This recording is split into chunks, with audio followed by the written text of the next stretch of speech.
In this video, we're going to talk about example 3.10 in the book, 310, finding the top 10% using Table A. So by starting off reading the problem, we're told that scores on the SAT reading test in recent years followed approximately the normal distribution with a mean of 504 and a standard deviation of 111. How high must a student score to place in the top 10% of all students taking the SAT? So again, as we always do, we're going to start by drawing a diagram to help us understand what we're looking at. So what we're trying to do is find out what percentage of people score in this top 10. And this is a different problem than what we've done in the past, where we've taken a score and tried to calculate the percentage. Now we're given a percentage and we have to find the score. So we're doing the problem in reverse. So we're starting with the area, and we have to go from that area, that percentage, back to the actual score. Well, they're asking for the area above a certain space, and we know that the table in the back of the book actually is looking at, gives you information about the area below. So we can't just look up what value has an area of 10% or a proportion of 10% under the curve. What we have to do is recognize that if we want that upper 10%, what we really need to do is look at what number has an area of 90% below it. Because again, we're looking for this point right here where we hit this area of 10% above. So we can find that by looking at the number that has 90% of the values below it. It's going to be the same number. So the way that we're going to do that is looking this up in the table. So let's switch over to take a look in the table and talk about how to do that.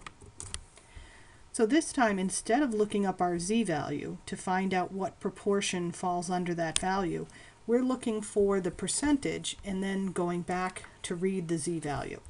So again, we're looking for that 0.9%.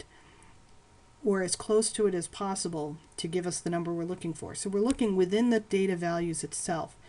So we're going to keep zooming in here. We've got 95, 96, well that's going the wrong way. So let's keep going up.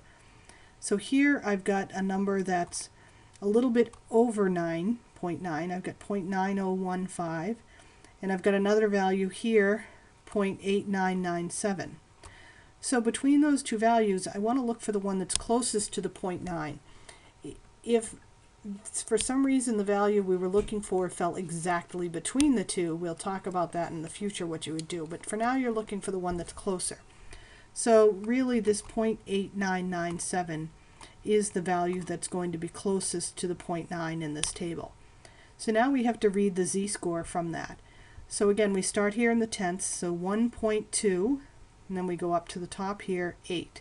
So 1.28 is the z value that we're looking for. That's the standardized score. The next step in the process is going to be to unstandardize that score, to use that formula in reverse to find out what the actual score is.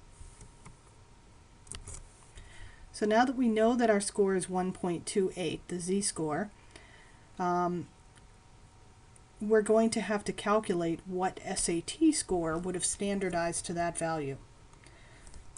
So as we talked about in the lesson video for this week, we're going to take that z-score formula, the z equals x minus mu over sigma, and solve that for x, because x is the value that we're looking for, and then plug in what we have. So when we solve that, we get x equals the mean plus the z-score, which in this case is 1.28 times the standard deviation. Looking back at the information the problem gave us, we know that the mean was 504, and the standard deviation was 111. So therefore we can calculate the SAT score of 646.08. So as we write our final conclusion, we would write a student must score at least a 647 to place in the highest 10% of the SAT scores.